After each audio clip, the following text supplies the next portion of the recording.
The following program, Norml Show Live, is intended for responsible adults only. We advocate for the repeal of marijuana prohibition for adults. We discuss the science, culture, and controversy about America's marijuana laws. We do not advocate or encourage any illegal activity and advise all listeners to learn their state and federal marijuana laws by visiting norml.org, Norml.org. Opinions and claims made by guests and advertisers of Norml Show Live are their own and do not necessarily reflect the philosophy and policies of Norml. Listener discretion is advised. You take a seed, you plant it, you grow it, you dry it, you roll it, you smoke it. You take a seed, you plant it, you grow it, you dry it, you roll it, you smoke it, and it goes down smooth. Hey! Spanning the continent to bring you the truth about cannabis and marijuana law reform.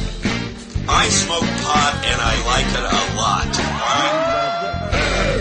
From the promise of legalization. And I think we need to think and decriminalize our marijuana laws.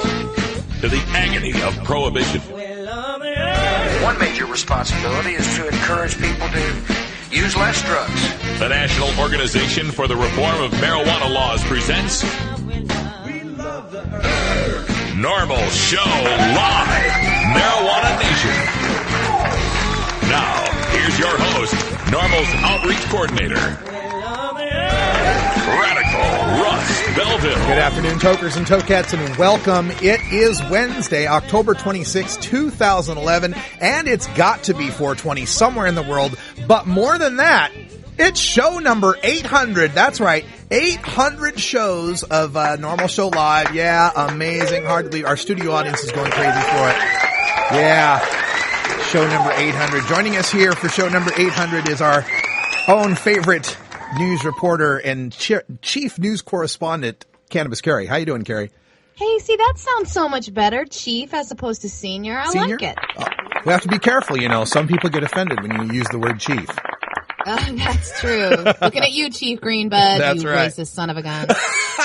Oh, no. I love him. It's an inside joke, people. Chief Greenbud is a wonderful, wonderful human being. Cannabis Carrie brings us our headlines right after the first break. So what do we have in the news today? Oh, apparently Chief Greenbud is suing the show. No, I'm just kidding. We're going to cover the San Francisco protest yesterday. Protesters coming out, of course, because Obama touched down in town, and they wanted to let him know they're a little disappointed that he's gone back on some campaign promises. Also, a new study out from the University of Bristol that tries to explain why marijuana makes you forget. And hopefully some more news after that. Oh, yeah. I've got a couple of stories I've been following up on. The Department of Justice crackdown is being highlighted on Good Morning America, of all places, and they're threatening letters to banks about their business with medical marijuana clients. So we'll get to that. Also, we've got a story coming out of the internet here from a website called Gawker, a very popular website called Gawker that exhibits one of the classic logical fallacies in drug war arguments. So I wanted to highlight that, but it has to do with that RAND study about dispensaries and crime. So we'll talk a little bit about that when we get to the news segment. Also on today's show, it is Irie Wednesday. So Kyle, aka NorCal Perps, will be calling in from the Bay Area with some more great reggae music for us. Today it's Laid Black with Eyes Red, kind of like our studio audience. And also today is Cannabis Science Day, so Dr. Mitch Earlywine will be calling in from SUNY Albany in New York and answering your live questions via chat or from our call-in line at 971-533-7111. And we'll talk to him about that study, Carrie, that why our brains are all chaotic when we use cannabis, and see what he has to say about it. I can't wait to hear. Yep. And then at the end of the show, we got time for a radical rant. Not so much a rant as a celebration. We're going to talk about this being our 800th show. I've got a clip from show number 2 to play for you. All that and more coming up on Norml Show Live.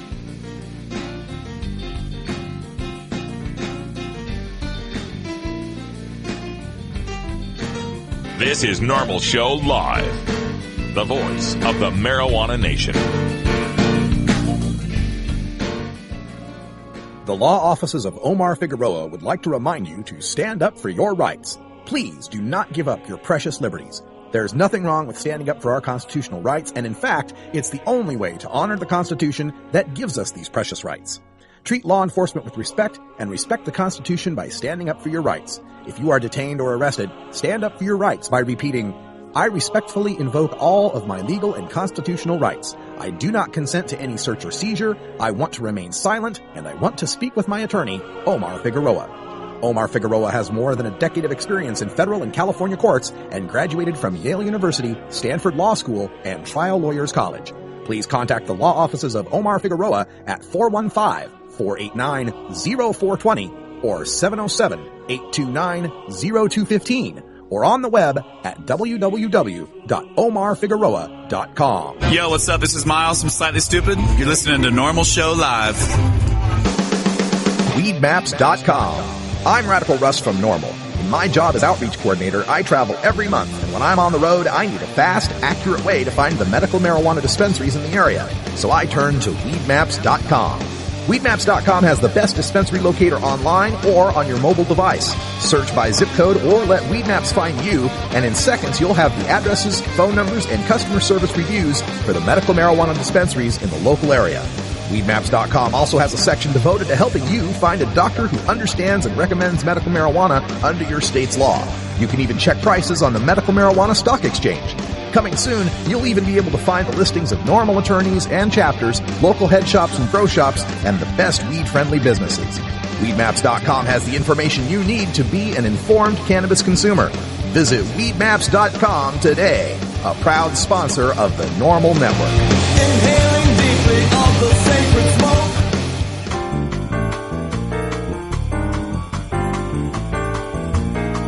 Medical marijuana, industrial hemp, consumer cannabis. It's time for this week's Norml News with Cannabis Carrie. Yesterday, frustrated medical marijuana activists, weary over recent closures of working dispensaries due to pressure from California U.S. federal attorneys, protested President Barack Obama's fundraising benefit in San Francisco. Hundreds of protesters gathered downtown near the hotel where the president was enjoying a $7,500 a plate luncheon at the W Hotel. Some of the frustrated demonstrators were dispensary workers who said if their place of employment was shut down, that they would join the Occupy Wall Street protesters since they would then be part of the unemployed. One demonstrator told local media that what President Obama has done to the thriving medical marijuana industry in California is nothing short of entrapment.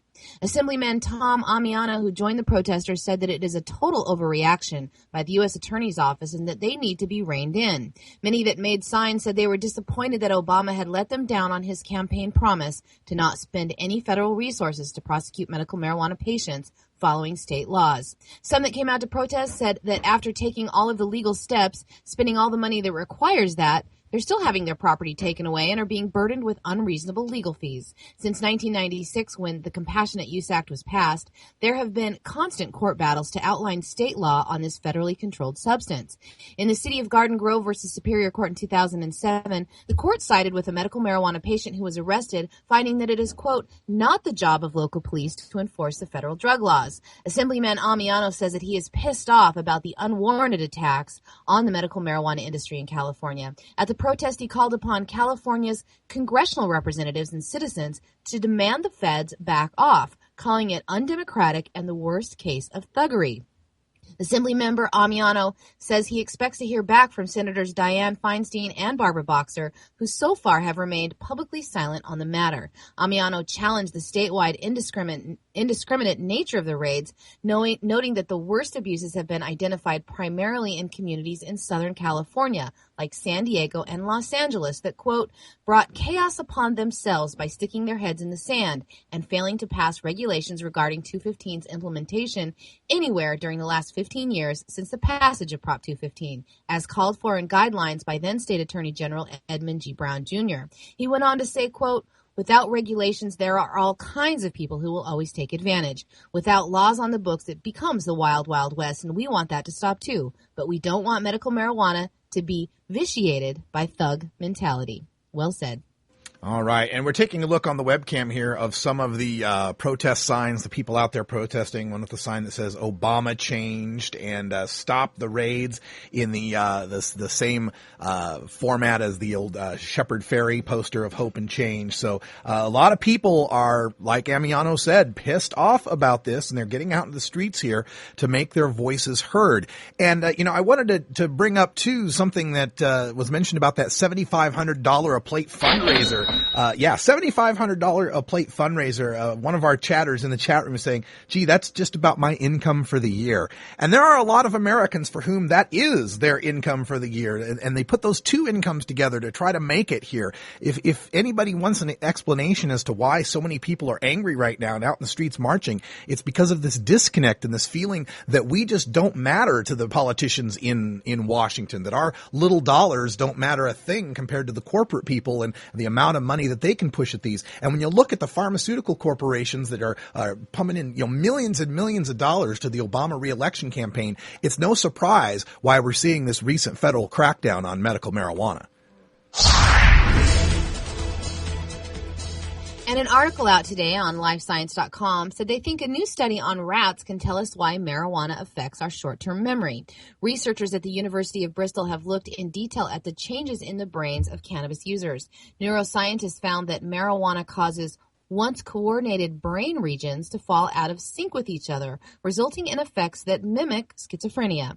They measured the electrical activity in nerve cells of rats given a drug that mimics the psychoactive ingredient THC. The scientists said the marijuana-like drug had only subtle effects on individual brain regions. They found, however, that it disrupted the coordinated activity between regions of the brain, particularly the brain waves across the hippocampus and the prefrontal cortex. The neuroscientists say that the lack of synchronization between the hippocampus and the prefrontal cortex, both of the areas of the brain associated with memory and decision-making, causes short-term memory loss. The connection between that function and schizophrenia is that those two areas of the brain are also involved in the dramatic symptoms that occur to those suffering from that disease.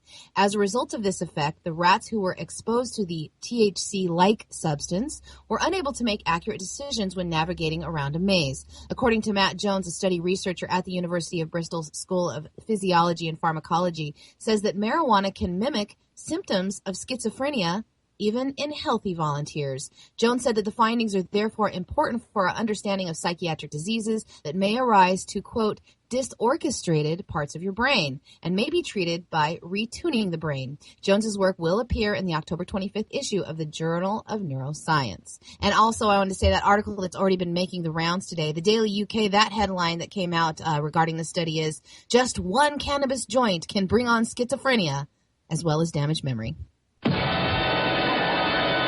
Oh, yeah, terrifying. Amazing the conclusions they can make when they take a chemical that's not cannabis, not plant-smoked marijuana, but mimics THC, just the psychoactive chemical part, and does so in a much more extreme manner. It'd be kind of like taking Everclear, 190 proof Everclear, and administering 12 shots to a rat, see what happens, and then say, see, if you drink a beer, you're going to die. It just makes no sense whatsoever. These synthetic cannabinoids that they're using to test in these laboratory rats don't really tell us a whole lot about what smoking cannabis on an occasional basis is going to do to a person. And by the way, let's talk about that for a second, because I saw one of these headlines that came up that said something about this study saying it caused a chaotic brain, would cause parts of the brain to be able to not function well together in coordinated concert. Well, let me tell you something. I smoked marijuana before I started this show. I am running a 24-channel board with my left hand. I am running a 6-camera operation with my right hand. I am running 3 different computer monitor screens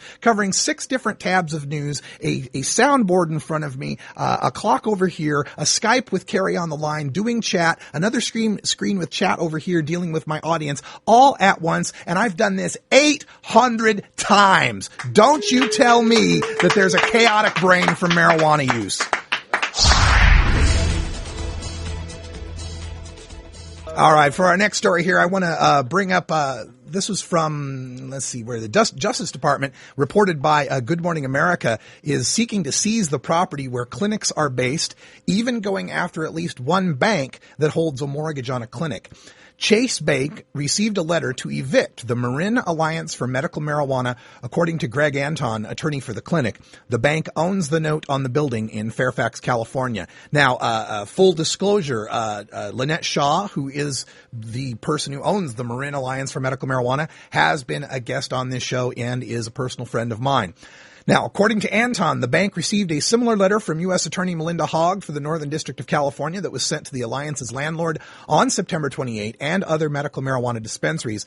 The letters threatened that unless the owners evicted the cannabis clinics within 45 days, they could face criminal action. Anton said he obtained a copy of the letter to J.P. Morgan Chase through the clinic's landlord, as reported by the Bay Citizen. Now, the reason why this is something I wanted to highlight is because Marin Alliance for Medical Marijuana is undergoing a court case right now throughout the court system here that Lynette Shaw has told me is going to bring up a number of constitutional and legal issues that haven't been presented before in this kind of case, and she's got the standing to be able to pull this off as far as the courts, as far as the legal setup is concerned. So this smacks to me of a little bit of political retribution and a way of trying to pull the purse strings out from this criminal, from this civil case that she's trying to put together that might hamstring the government's efforts to cripple medical marijuana in the state of California and the other 16 states that are practicing this. And finally, I wanted to point out this piece from Gawker.com. Now, this Gawker.com is kind of a tabloidy sort of website blog, okay? And there's a writer out there named Hamilton Nolan, and you can tweet to him at Hamilton Nolan if you want to let him know what you think. And let me just read the article for you, and then I'll get you through the logical fallacies. Oh, weed spots don't actually reduce crime? What if I told you having a medical marijuana dispensary near you could actually reduce crime in your neighborhood? You'd probably be like, dude, or some other stereotypically stoner thing, because your glaucoma treatment has been particularly good lately. Well, snap out of it, man. I'm here to tell you that a medical marijuana dispensary does not reduce crime in your neighborhood after all.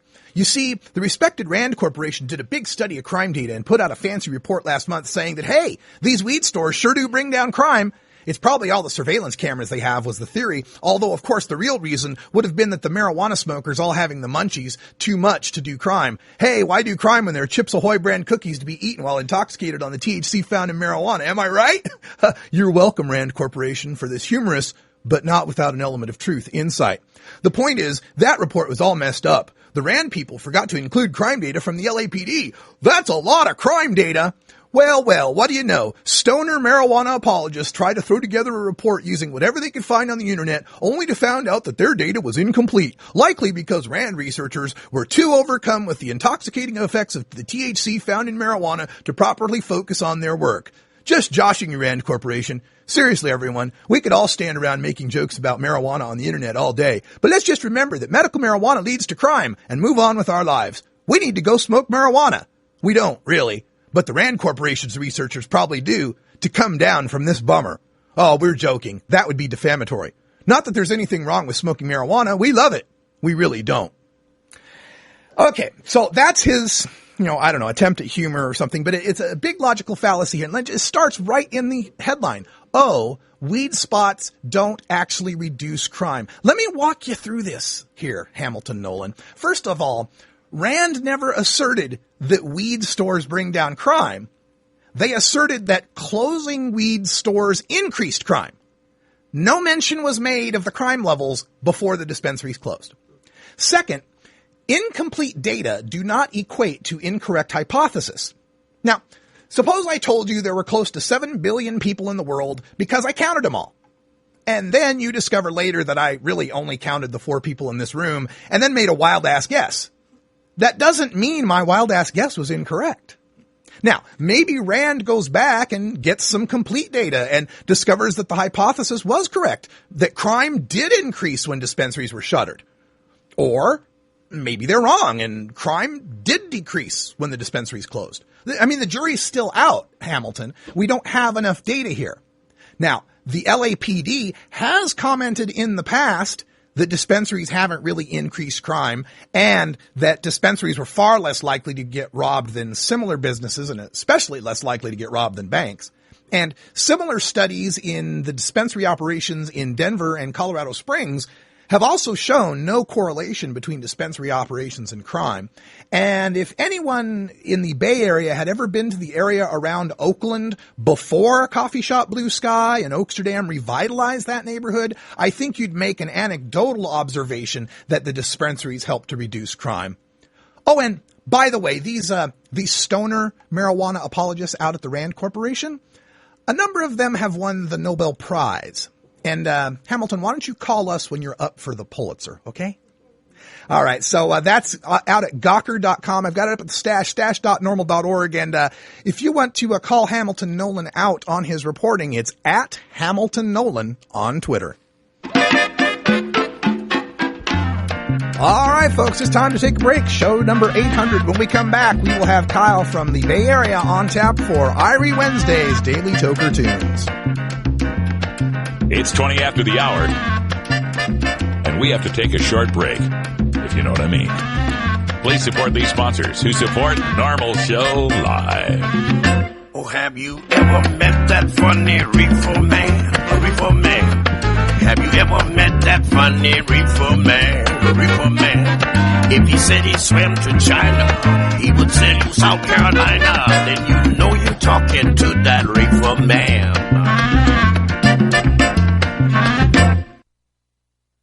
Alternative Medical Choices offers healthcare the way it should be. Easy to access, patient-centered, team-based, and quality-focused. We offer a variety of natural, affordable healthcare treatment options like primary care, group acupuncture, massage, and assistance with OMP registration. As a patient, you will have a team of experts working with you to make you the best you can be. Call Alternative Medical Choices at 503-288-5579 or check us out on the web at altmedchoices.com. Surely you can't be serious. I am serious. And don't call me Shirley. Okay, class, repeat after me. Am I free to go, officer? I don't consent to any searches, officer. I wish to speak to my attorney before answering any questions, officer.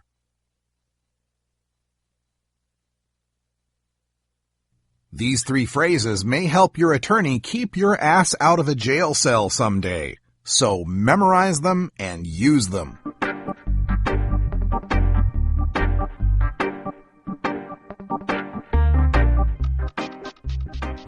It's time for your Daily Toker Tunes, the best in 420 friendly music from all genres that uplifts, entertains, and informs the public. Today we get tunes for Irie Wednesday, our celebration of that mellow vibe we find in the best of reggae, ska, calypso, and Latin music. If you'd like to submit your song to be played on Norml Show Live, send it to us at stash@norml.org. Now here's some more great independent marijuana music for today's Daily Toker Tune. All right, glad to bring Kyle back on the line. How you doing down there? Not too bad. How you doing today, Russ? Excellent. Did you get any chance to get into the city to see any of those protests or anything? I did not. It's I was gonna try and go out to the Occupy San Jose movement last week when they marched, but they were actually marching right as the Norml show started last Wednesday. So it didn't really work out. Well, you can miss a show to go march, man. It's not like we dock your pay. It's all good. I have prior commitments, and like me and a bunch of patients were talking about out at WhamFest, as much as we would love to get out there, it's really hard to leave there, and you don't want to medicate there to bring police attention on there. And then, one thing leads to another. Next thing you know, the cops are there. And people are harassing the cops, and arrests are being made. So a lot of patients, especially the older patients, as much as they'd like to be out there, they just don't want to create trouble. Well, there's a lot of controversy about that up here at Occupy Portland, as far as that goes, with people wanting to be able to medicate in a tent, out of public view, but then others saying, we don't want the harassment or the hassle or to distract from the message. So, but a lot of these patients, you can't be out for 2-3 hours in pain without, medicating. So maybe, maybe edibles. Maybe we can do something like that and supply the folks out there who want to protest.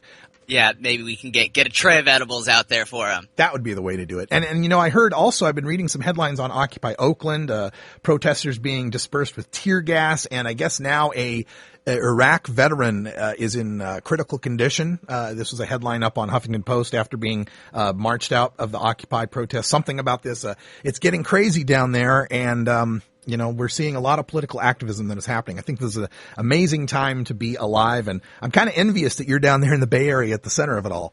Yeah, they shut down Oakland last night, and then also at about midnight, 12:30, they shut down the Occupy San Jose, which I found pretty funny because I walked by it the other day, and they have already shrunk it down to 3 tents. And so they went ahead and kicked down those 3 tents at 12:30 last night. Yeah, because it must have been a terrible nuisance to the public at large to have 3 tents there. Oh yeah, you've got that full acre that City Hall sits on, but 3 tents are taking up way too much room. Yeah, all right. Well, let's get to the Irie Wednesday music for today. Lift our spirits a little bit. What do you got for us? Okay, well today I'm very happy to add yet another international reggae act to our lineup. Many people have called this the next big act to come out of Bristol. Laid Black have captivated their audience with their just big energy on stage, fusing reggae, hip-hop, blues, and an occasional hint of drum and bass. There's a little something for everyone. So let's go ahead and fire up some good old herb with Laid Black with their song Red. All right, this is My Eyes Are Red, Laid Black on your Daily Toker Tunes, Irie Wednesday. Thanks, Kyle. No problem, Russ. Take it easy.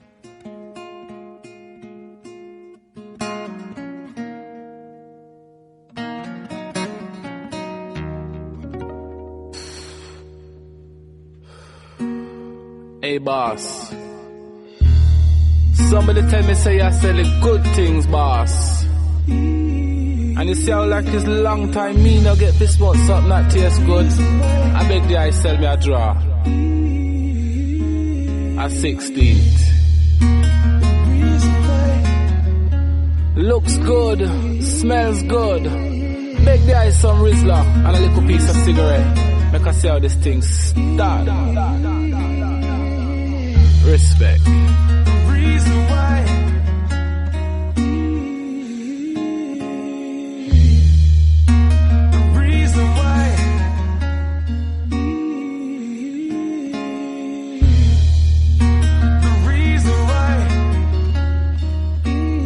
big the eye lighter.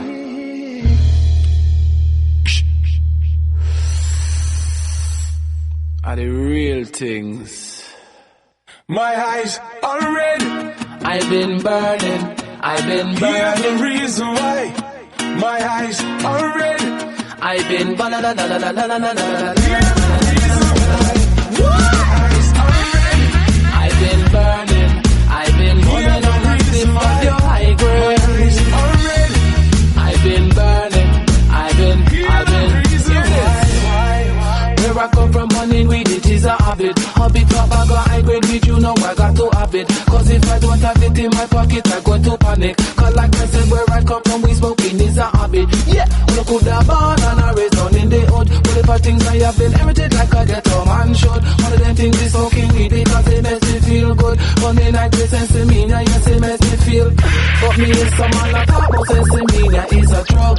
And if I start to smoke it, I'm gonna turn into a thug. Where I come from, that they talk, it coulda only get you mug. Where I come from, burning weed, it is a blessing from above. Where I come from, yes, we burn it when we are this rubber dub. Where I come from, yes, we burn it after we just don't make love. Where I come from, yes, we burn it when the sun starts shine. I blaze high grade weed all the time. My eyes are red. I've been burning. I've been burning. Here's the reason why. My eyes are red. I've been la la la la la la la la la la la la la la. I've been burning. I've been burning on the sleep of your high grade. I've been burning. I've been. I smoke weed, that's why my shit remains raw. I should have got the rhythm singing down hardcore. So set over the straight, now see what I've got in store. Conscious lyrics, you know I got them galore. So fling on a little when you travel out a door. Sleep on bed, me not go sleep on floor.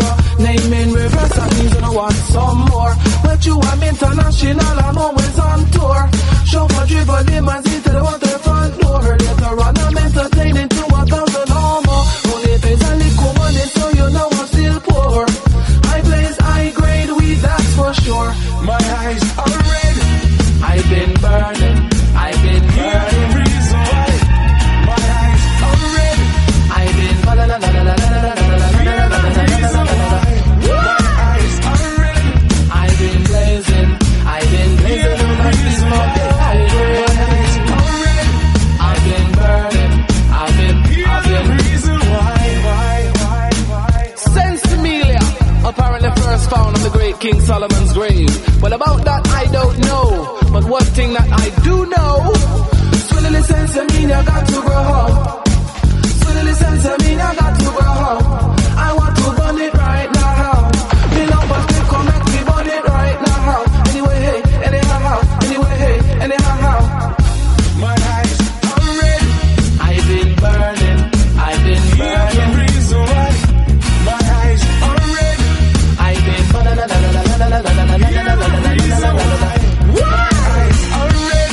I've been blazing, I've been blazing. The reason why my eyes are red, I've been burning, I've been. My eyes are red. You want a copy of that song for your iPod? Check out the Daily Toker Tunes at the Stash blog by surfing to stash.norml.org and choosing Media, and then Toker Tunes from the main menu.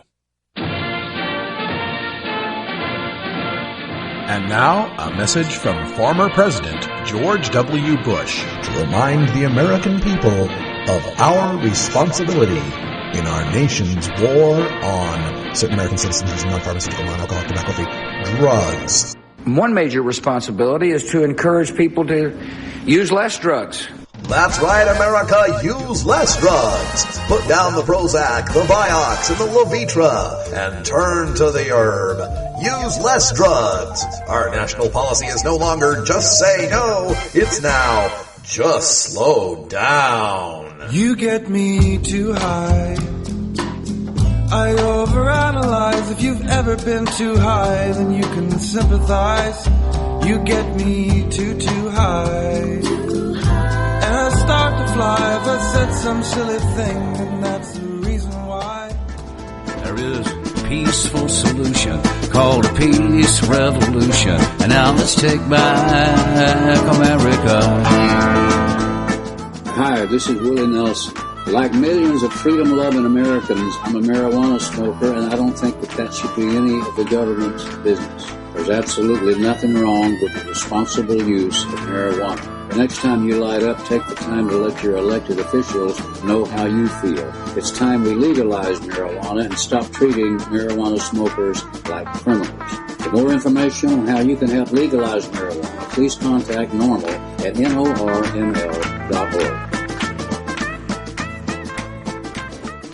What makes something funny? How does humor impact health and psychological well-being? How can you incorporate humor into everyday life?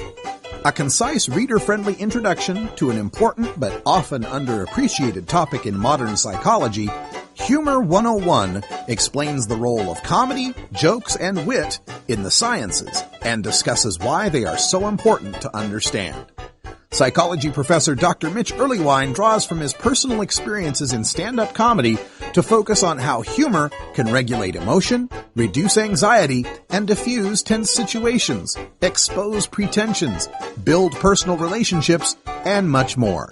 He irreverently debunks the pseudoscience on the topic of humor and leaves readers not only funnier, but better informed.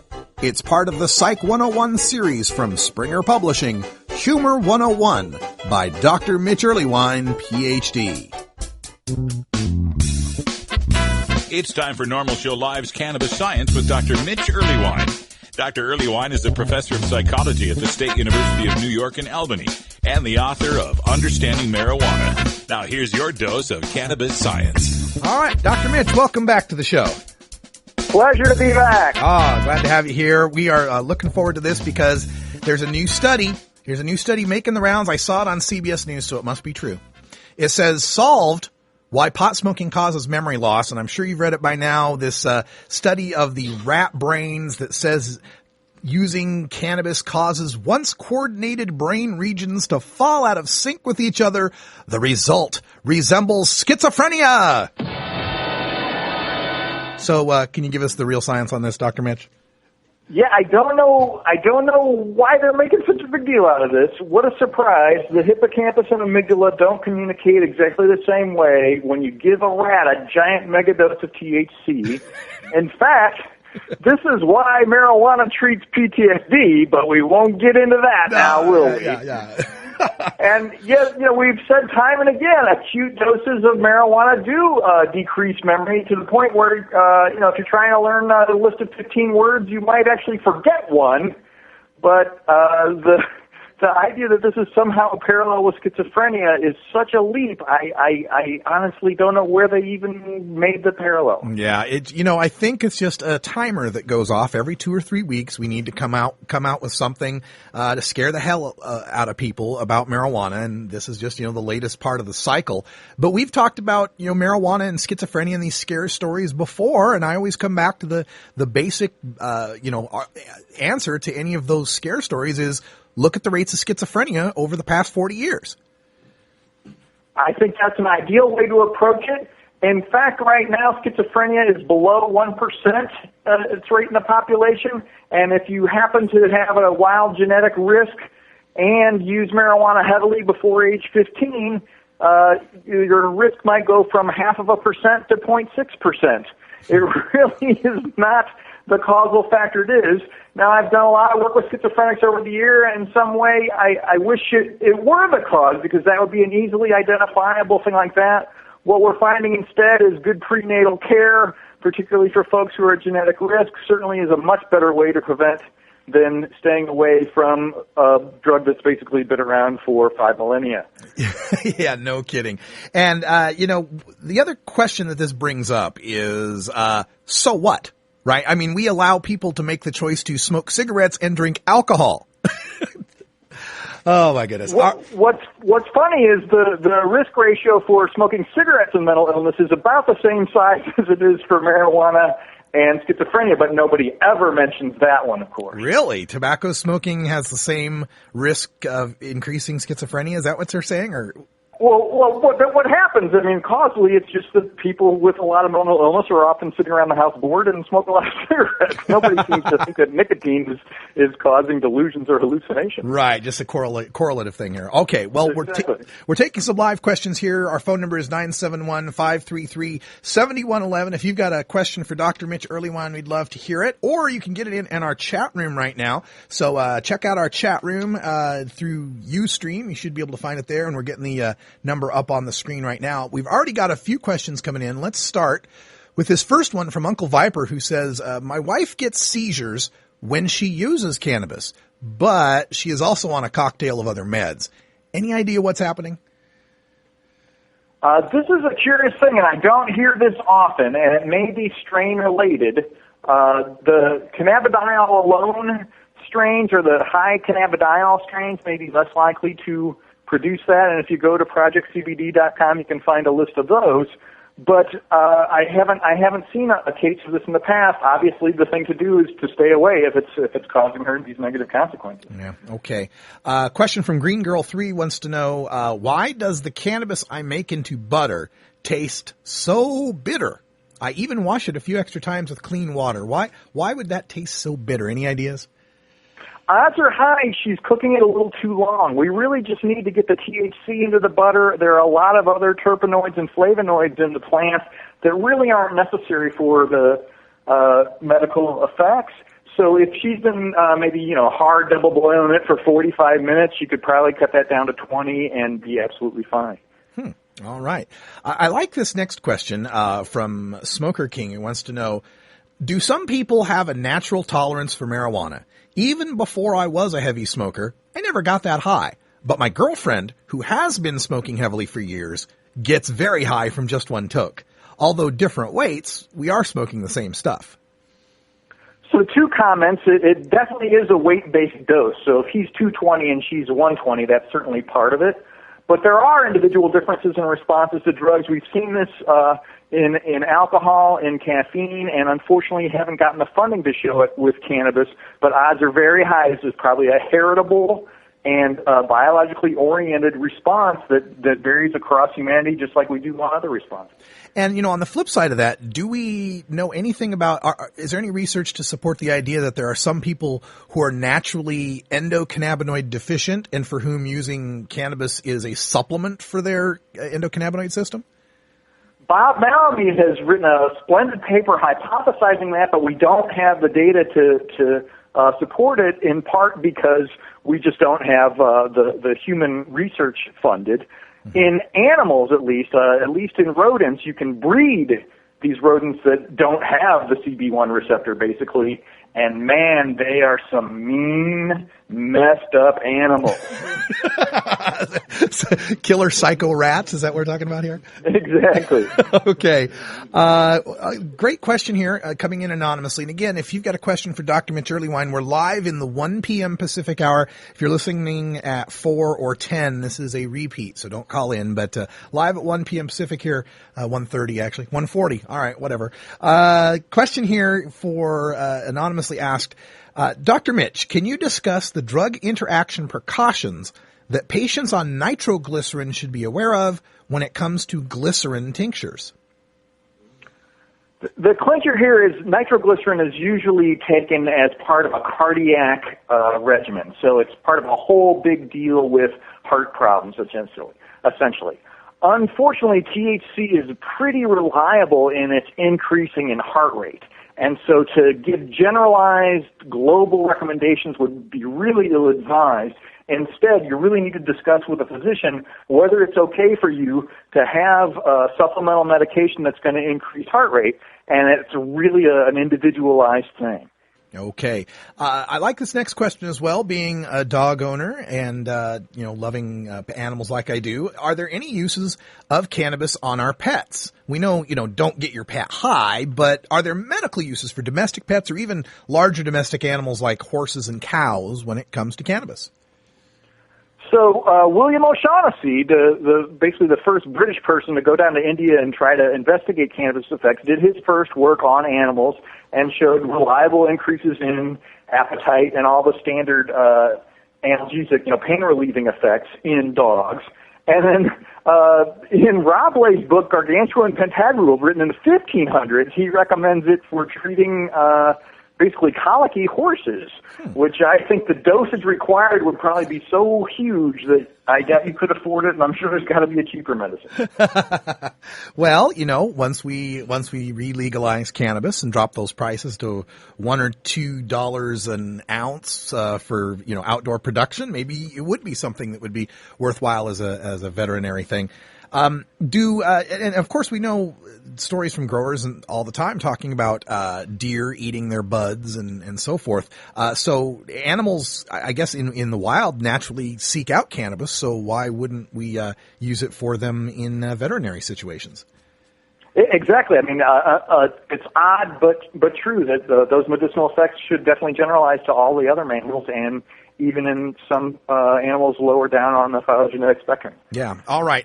We are taking your questions here. We got time for maybe one or two here through our live chat or by calling in at 971-533-7111. But if you don't get a chance to get your question in this week, you can call in next week. We do this every Wednesday here on Norml Show Live, or send an email to 420research@gmail.com. That's 420research@gmail.com.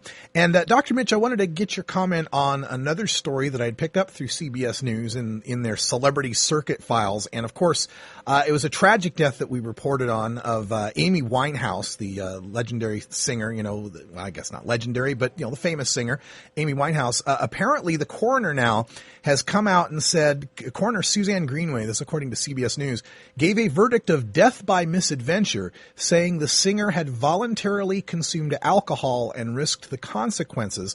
The pathologist told the singer's inquest Wednesday that Winehouse had consumed a very large quantity of alcohol and was more than 5 times over the legal drunk driving limit when she died. And it's a tragic story, someone dying of alcohol poisoning like that. And I just wanted to get your thoughts on, these overdoses that we hear all the time from alcohol. The clincher here is this is a toxic drug. We've mentioned time and again, cannabis has never had a lethal dose established in humans. If you estimate it from animal work, basically we'd have to smoke 2 pounds. What a shame that basically Amy Winehouse, who probably didn't weigh very much, could end up at a lethal dose with an amount that she could buy really easily under basically normal circumstances. It's led some people to say alcohol is underregulated, but it certainly points out that cannabis is overregulated. Yeah, this is something I think of when they point out, if we legalize, there'll have to be a limit of 1 ounce per month, and you can't. It's like we don't have limits on how many cartons of cigarettes or cases of beer we allow people to buy. I can't see why we need limits on how much cannabis they're allowed to buy. But we will work those things out as we continue this fight. Dr. Mitch Earlywine, thanks again for joining us this week and every week for our Cannabis Science segment. Appreciate you having you here. Oh, thanks so much. Bye now. All right, when we come back, a little time for Radical Rant, although less rant and more celebration for our 800th show. This is Norml Show Live. Michael Phelps, Olympic superstar, 14 gold medals, world record holder.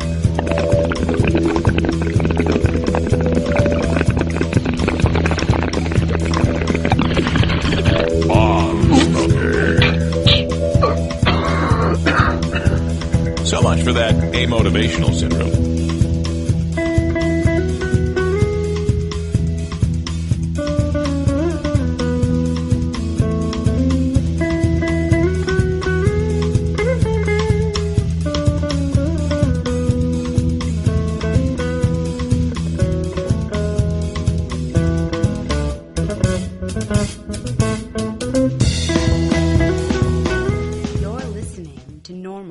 Daily Audio Stash. Hear Cannabis Cuts from San Francisco every Friday at 5 p.m. Pacific Time. Also catch replays Wednesday at 5 a.m., Saturdays at 6 a.m., and Sundays at 11 p.m. right here on the Norml Network. Ever wonder how often to change your bong water? The most effective method for baking pot brownies? The best destinations for a ganja getaway? How to hide herb in your car? Whether to grow your own? How precisely to legalize it? Or how something as wonderful as marijuana ever got to be illegal in the first place. Finally, you can find all these answers and much more in the official High Times Pot Smoker's Handbook, featuring 420 things to do when you're stoned. Since 1974, High Times magazine has covered marijuana in all its aspects and wonders, from cultivation to legalization to the herb's enduring and exalted place in popular culture. Packed with inside information, the official High Times Pot Smoker's Handbook rolls all of this collected wisdom together into a single indispensable ganja guide, including an entertaining look at marijuana's history, profiles of herb-friendly travel destinations and festivals, favorite potluck recipes from the High Times staff, smoking skills, advocacy and activism, essential marijuana movies and songs, profiles of famous cannabis strains, comprehensive growing information, celebrity endorsements, and much more. This is truly, finally, the ultimate guide to green living. You want answers?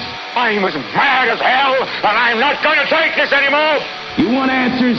You have offended my family. I think I'm entitled. You want answers? I want the truth! And you have offended the Shaolin Temple. You can't handle the truth! Surely you can't be serious. I am serious.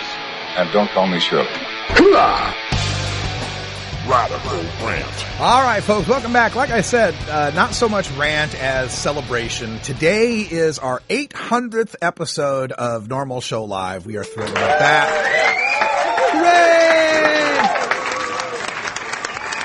Hooray! If anything, I like to point out that, we have had 800 shows that generally go on 5 days a week. I know I take a Monday off every now and then, or I'm gone for an event, flying around the country, whatever. But generally on 5 days a week, always on, dead nuts on at 1 o'clock Pacific time. So much, like I say, so much for the amotivational syndrome, so much for the idea that stoners can't be consistent or commit to something. And I want to thank everybody out there that helps to make this show such a huge success on the internet. And, I get the honor to be able to work for Norml and to be able to put this together. But honestly, there are so many unpaid people, volunteers, who are just so committed to the idea of getting this information out to people that they are donating their hours of time and a lot of their talent to make this show possible. And of course, first and foremost, the lovely and talented Cannabis Carrie, our news editor. Carrie, I love you. Thank you, Russ. Thank you. And she's doing the stories 3, 4, 5 stories a day. We got Ganja John and Wiz Kaliko, who over the past couple give it up for them too. Over the past year and a half has helped to build this show from being just a little tiny show to having the full studio and multi mics and guests coming in all the time. Of course, we got to give it up for Rolla J out there, who's got us this board and these mics and all this stuff. Lively Libra out there in the chat room who donated for the Libramator, the software that helps make this run. Pookie and Stereotype and Stone Kidney and Bongwater Becky and Cannabis Cure and NorCal Perps. And if I try to name everybody, I'll forget somebody. So I ought to just, stop right now. But, everybody out there has been such a big part of this show. There's some of the stashers on our cam right there. Some of the people who've donated their time and talents to help make this possible. I'm just amazed, thrilled, and humbled that this has become what it's become. And to kind of illustrate that, I'm going to give you a listen. I mean, this show started out as a podcast that Chris Goldstein did called The Daily Audio Stash way back in 2006. Just kind of, early on, it's funny, you talk about something 5 years ago, but in the internet, it might as well be 50 years ago.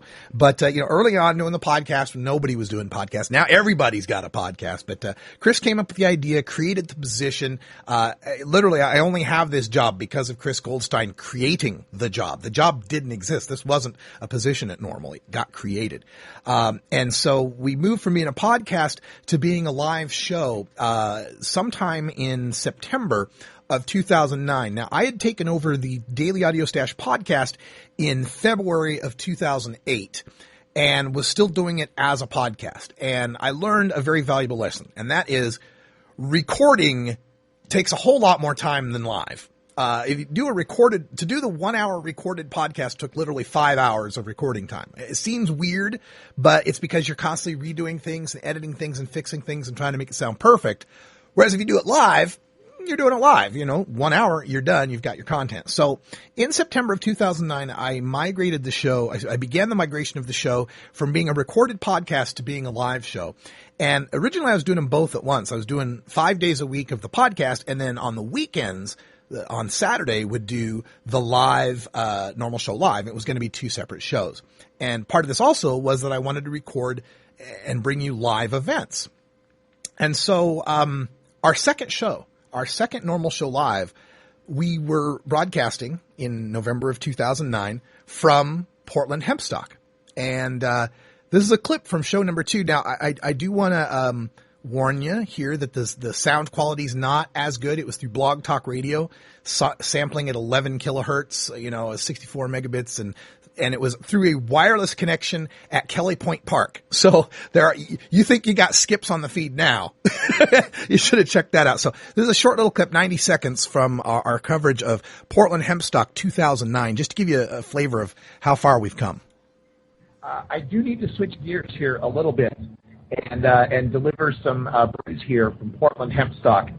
And any of you out there who want to wish best wishes to Jack Harrer, he was taken by ambulance from the bench here at the Portland Hempstock. They were tending to Jack, and he was doing well. We don't know the actual condition right now, as he's heading by ambulance to the hospital here in Portland. So our best wishes and strongest prayers and thoughts go out to Jack Harrer, the Emperor of Hemp. If you have not read his book, The Emperor of No Clothes, it is a must-read for anybody in the cannabis community. Now, joining me here, as always, my co-host and good friend, Cannabis Carrie, is here. You can tell us a little bit about what was happening or what was going on backstage? I'm not really sure, Russ. It's sort of pandemonium, but there were people on the scene immediately, and they were administering to Jack. They did a little CPR, and they did the ambulance. He did have a pulse when they put him in this, and we're hoping for the best. Everybody out here loves Jack. Yeah. Everybody loves Jack. So holding hands together and just wishing him the best and hoping for the best outcome on that. Yeah, and this is the news here at Portland Hempstock, and want everyone to just, like we said, give your best wishes for the situation. That's a recording from our second show, Norml Show Live number 2. That was September, probably 11th or 10th, somewhere around there. Do you remember? It was the 10th? The 11th and 12th was the Hempstock, yeah. So September of 2009, that was our second show live from Portland Hempstock. And, that's when I kind of got the feeling, that this could be more than, and not, I'm not trying to say that this was good or anything. Of course, it was tragic, terrible news. Hated to have to deliver it live like that. But it's where I kind of got this feeling of like our industry, our movement needs a network, needs a live coverage, needs their own news, needs their own media. We need to have our own media was basically what I got from that, because there I was, and we were seeing the ambulances go backstage and everything. And I'm thinking, here's a major news story. Like, somebody who's even outside of marijuana, people could know who Jack Herer was. Oh yeah, that guy who did all the initiatives in the 80s, right? Even like people who aren't connected to our movement should know who Jack Herer was. And so here's this major news story. And there's not one reporter from any of the local news networks, KGW, K2, Coin, KPTV, none of the local news channels are there covering Hempstock. None of the, there's no reporters, there's no radio reporter, nobody. I was the only media there covering an event that is a major protest festival of marijuana prohibition in a state that has medical marijuana. Now, on the one hand, I guess you could say, wow, it's become so commonplace here in Oregon that there's no need to even make a news story of it. But really, it shouldn't be that way. There should be someone there. And that's kind of, and I felt like it was such a shame that here I was, the guy who was breaking to the world the news of Jack Herer having a heart attack. This should be, the news anchors should be breaking this. This should be, major news that's being broken, not being broken by, a blogger, so that's kind of when it dawned on me. That's when it dawned on me that, if I'm not going to do it, who's going to do it? If I'm not going to step up and try to build a network and try to build, the voice of the marijuana nation, like I say, if I'm not going to do it, who's going to do it? I figure I've got the skills to do it. I know audio, I know computers, I know news, I know analysis. What the hell? Let's jump in. And in doing that, it was kind of like an all-in situation. I mean, it developed over the first year of working for Norml, of realizing that, hey, once you're into this, once you've put your name and you're getting, millions of Google hits on your name associated with marijuana, it does kind of change the arc of your career path. These suits and ties, I don't know if I'll ever get to wear them, anywhere else, in my life. It also reminds me too of this, I've got this Twitter mosquito buzzing around me lately, who's been, criticizing, oh, you work for Norml, you want to keep it illegal so that you can profit off of the marijuana and being illegal, just like the lawyer, that old story, right? Norml really secretly wants it to be illegal so they can profit, blah, blah, blah. So he's been buzzing around me, and it's kind of bugged me because in taking this job for Norml and doing this, there's been a lot of sacrifices on my side as well. I mean, I'm living in a rental house and a 12-year-old car that's about to break down and, no 401k. I'm on the special, don't get sick or injured healthcare plan. I mean, there's a lot of sacrifices in doing this, but it's all worthwhile when every day I come here and I see a lot of these friends that I've met, people that have been to Norml conferences, people that traveled across the country just because they heard this show and wanted to get involved and felt like they were a part of something bigger. And all the people that are, putting their time and energy into this, it's become bigger than I would have imagined, and I hope it becomes as big as I dreamed, that it would actually be a cable satellite network with news shows and variety shows and music shows. That's the direction I'm headed with this, and I'm glad that we're all on this ride together. 800 shows is nothing to sneeze at. I know Oprah did 2,700. That's my goal. I want to beat Oprah. Everybody gets a new bong. But we'll just keep doing what we're doing here. I want to thank you all for joining us here, and once again, making this the best marijuana show on the internet and the best social network on the internet as far as cannabis goes. Well, as far as anything goes. I love each and every one of you out there, and I want to say so personally. Thank you, thank you, thank you, thank you, thank you, thank you, thank you, thank you, thank you, thank you, thank you, thank you, thank you, thank you, thank you, thank you, thank you, thank you, thank you, all of you. I love you all. Thanks for being a part of the show. We're going to keep this going, keep the celebration on here in Toker Talk Radio. If you want to join us live, we're going to be here at 2 o'clock Pacific every day for Toker Talk Radio at live.norml.org. If you're listening on the podcast, this is all for you. So thanks so much for joining us for show number 800. 801 comes up tomorrow. For Cannabis Carry, I'm Radical Russ. Thanks for joining us. And until next time, take care of each other, Tokers.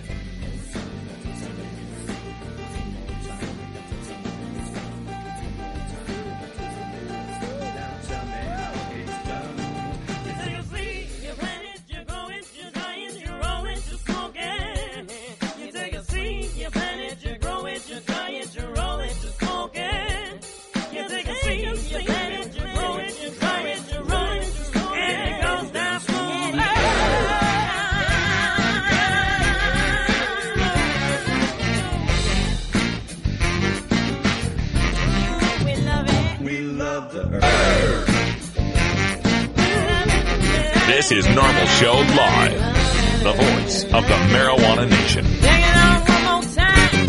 You take a seed, you plant it, you grow it, you dry it, you roll it, you smoke it. You take a seed, you plant it, you grow it, you dry it, you roll it, you smoke it. You take a seed, you plant it, you grow it, you dry it, you roll it, you smoke it, and it goes down.